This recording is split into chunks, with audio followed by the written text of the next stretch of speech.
O kay gutom naman kaayo ko guys, magluto tag pinadali, magluto ta aning dabong, so magisa lang tang aning karne nato no, is a pork ani char. Butang na nato gamay nga asin og paminta. And then ato lang na siyang papaig-paigon para di pud siya langsa no. And then ato din butangan aning isa ka balde nga lamas para lami. Tinapulan ni pero pinalami pud. Balag tinapulan basta lami ang pagkaluto kay kita ra bay bukaon ani. So ato lang ni siya gisa-gisahon diri guys, hantod magisa ang mga lamas kauban sa ato ang karne. Ana, ukay-ukaya gid ay para lami. And then paghuman ani luto-luto na nga atong mga lamas, pwede na siya na ibutang nato ang atong dabong. O niya, ilunod ng dabong dai, dugaya pug ukay-ukay. Di ara nabutang ng dabong and then ato na yung ukay-ukayon gamay gisa-gisahon pud gamay no ang dabong kanang mag-oil-oil siya gamay no pero wala ko nabutang oil ani guys katurang pork. So butangan nato chili powder kay gusto kog halang.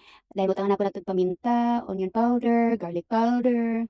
Sprinkle-sprinkle lang. Butangan nato siya og fish sauce kaning para sa akong kimchi lamian ko ana guys. Butangan po nato siya og regular nga soy sauce ana tuyo ba.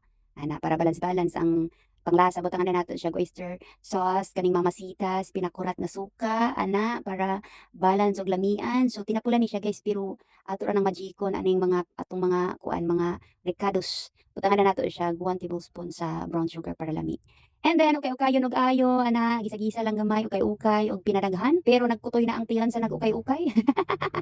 So diara guys tinapulan ba't lamian nga ginisa nga dabong no wa ta nagbutang di anhi og kanang sardinas kay naman tay pork. Mangaon.